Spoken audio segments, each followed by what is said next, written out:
The problem is systemic. It's not individual. It's systemic. You know, it's true that in our everyday lives, we're often forced to act in ways that replicate the system that's taking advantage of us. You know, we hate that Walmart pays low wages, but we're forced by our own low wages to shop there. We hate that the bankers are robbing us with interest on student loans and mortgages, but we're forced to keep paying this never-ending student loan payment so we can get a credit rating good enough to get a mortgage. We hate that the reduction of the university's budget means that we have to have huge class sizes, which means that classes have to be easier, stupider, and most likely more worthless. But then we're all glad we don't have to study so much, since we have to work extra jobs to pay for the raise in tuition that comes about because the state has cut support for education. Solidarity faced the same issue. You know, to get ahead in communist Poland, you had to join the Communist Party even if you didn't believe in its principles. You had to mouth its slogans even if you thought the party was repressive. And most of all, you had to censor yourself before the party did it for you. But Solidarity found a way out, and that was through the words of a Czech writer and a dissident named Václav Havel. Havel, in a brilliant essay, which I think every human being should read, it's an essay called The Power of the Powerless. Václav, V-A-C-L-A-V, Havel, H-A-V-E-L. Havel argued that there was only one power of the powerless, and that was living in truth, or refusing to cave into the dictates of the system. He says, living in truth means, first of all, for people to refuse to censor themselves and to speak the truth as they see it. For Occupy, I think if we're going to live in truth, we first have to reclaim the language in which to talk about the economic and social problems we face. You know, since 1989, the words to talk about these problems have been taken away from us. Any critique of rising inequality in this country is met with a huge chorus of screaming Republicans yelling, "Socialism!" Newsflash, the Cold War is over. These cries of communism and socialism are really all about shutting down the ability to name the situation in this country in which a small minority is exploiting a large majority. So what we need to do is to call a spade a spade. Let's start by using words like capitalism. You know, Republicans like to use the word market economy. But capitalism shows the advantage that people with capital have in this society. Wall Street bankers have an advantage. They have capital.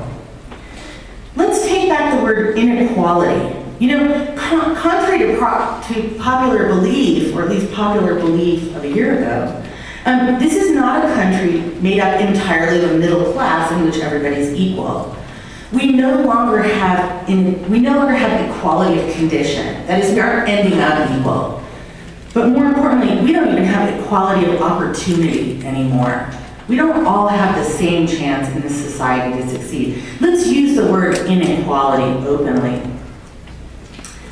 Let's use the word commodification to talk about the way the powerful in this country have turned everything into a product to be bought or sold, including not only our time, our work, our educations, our ideas, but also our personal information, even our likes and dislikes. And finally, let's talk a little bit about class war. You know, recently Eric Cantor, the House Majority Leader, said that demands to increase the tax rate on earnings of over $1 million a year amounted to class war. It's another attempt to discredit the attempt to make the rich pay their share by labeling it as socialism. But Warren Buffett came back with a great response. He said, "There's class warfare, all right, but it's my class, the rich class, that's making war, and we're winning." There's a class war, and Warren Buffett is living in the truth. Finally, I want to end with my own dream, I guess. Living in truth is more than about simply reclaiming language. It's also about critically envisioning the world we want to live in, and then acting like we already live there. Now I want to say that one more time because it's the key point from Václav Havel. It's about envisioning the world we want to live in and then acting like we already live there. You know, Solidarity did that. They imagined a Poland without the party, where people could speak and write freely, where there was a strong social safety net, and where workers could do their work effectively. Today, Poland is a democracy, it's a member of the European Union, and it is one of the only countries in the world which has not been affected by the global recession. It has income growth at this point. So what we can learn from Solidarity is that much of the work we have to do now is dreaming about the world we want to inhabit. Not just pointing at the things we object to, which is income inequality, the loss of jobs, the establishment of an American plutocracy. But to think in the positive, what is it that we want to create?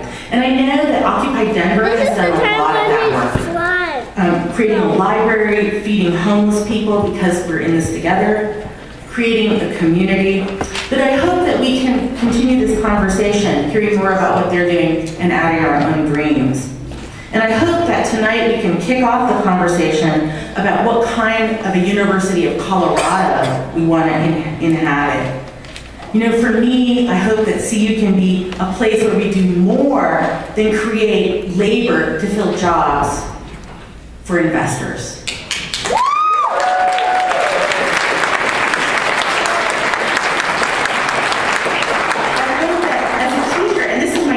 Heart talking, you know? I hope that CU can be a place where we're all working together to help students create themselves as thoughtful and committed citizens of this country. So, thank you. So as we begin to envision our collective future, I want to leave you with what I think is the key concept of the Solidarity movement. And I think it should be the key concept of the movement we're building together. It comes again from Lech Wałęsa, who is the founder and the leader of Solidarity. The thing that locks a positive change is service to a fellow human being. Thanks.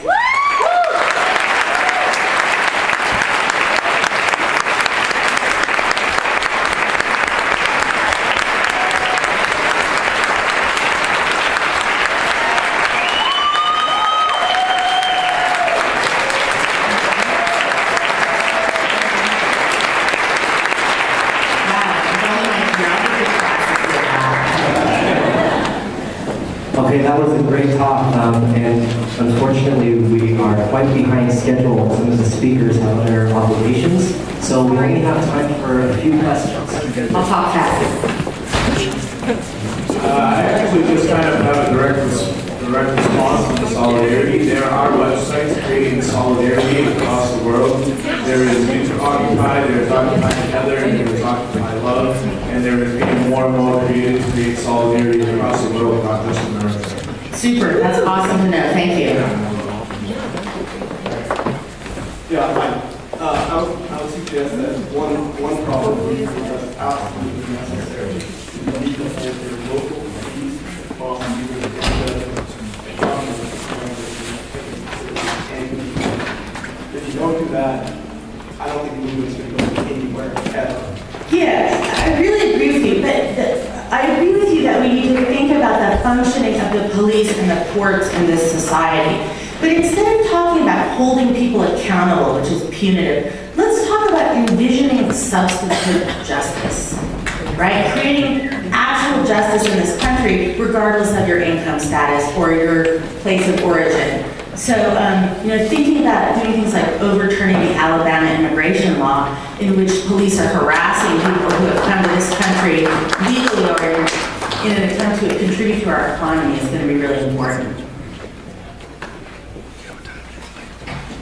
Hello. Hi. So in your talk, you talked a lot about NPC and all of that. Yeah. And I throughout the talk, what ultimate demands do you see Occupy should achieve in your opinion? Yeah, I've got a couple of them that are near and dear to my heart.